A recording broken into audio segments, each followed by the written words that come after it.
Welcome back to Summarize Science, where we break down the latest breakthroughs for everyone.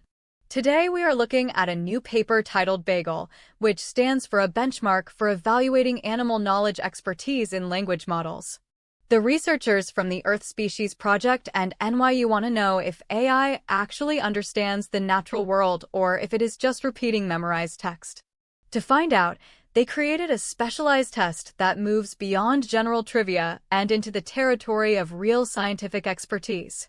The BAGEL benchmark is unique because it uses a closed-book evaluation protocol.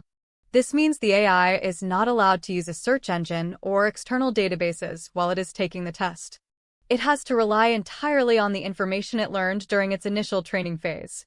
This approach helps researchers measure how much intrinsic animal knowledge a model truly possesses. The researchers built this test using 4 distinct sources of information shown here in this pipeline diagram. They pulled data from Wikipedia for general facts and from bioRxiv for cutting-edge scientific research. They also used GlobeAI for species interactions and Xenoconto for detailed descriptions of animal sounds. Using an automated process, they generated over 11,000 multiple-choice questions across these different categories. Looking at the data breakdown, you can see the sheer variety of topics covered. Questions range from simple taxonomy, like the scientific name of an animal, to complex behaviors and geographic distributions.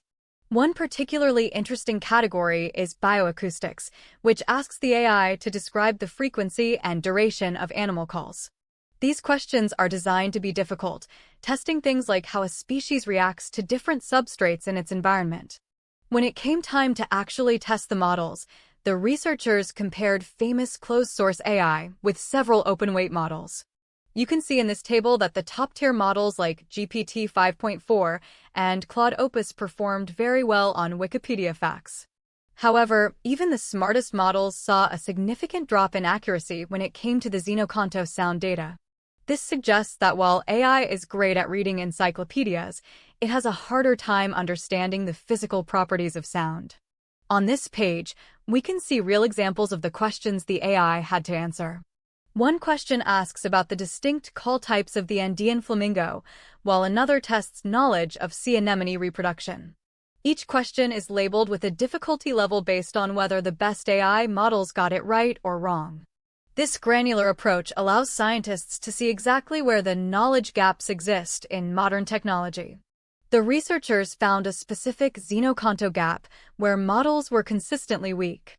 They discovered that describing sounds in words involves a very specific technical vocabulary that most AI hasn't mastered yet. Even when a model is excellent at general science, it might fail to identify the typical frequency range of a bird's song. This indicates that animal expertise is not one single skill, but a collection of many different types of knowledge. Interestingly, the study found that simply making a model bigger doesn't always make it better at every task. This graph shows that while most categories improve as the models get larger, the performance on animal sounds actually peaked and then dropped for some versions. This non-monotonic behavior is a puzzle for researchers and suggests that general language training might sometimes overwrite specialized facts. It highlights the need for more targeted training if we want AI to be useful in field ecology. To recap the most important points, the BAGEL test shows that current AI is very good at general animal trivia, but struggles with specific ecological reasoning. The researchers hope this benchmark will serve as a new testbed for improving model reliability in biodiversity applications. In the future, this could lead to AI assistants that help biologists track species interactions or identify rare bird calls in the wild. Thanks for watching Summarize Science, and we will see you in the next deep dive into the world of discovery.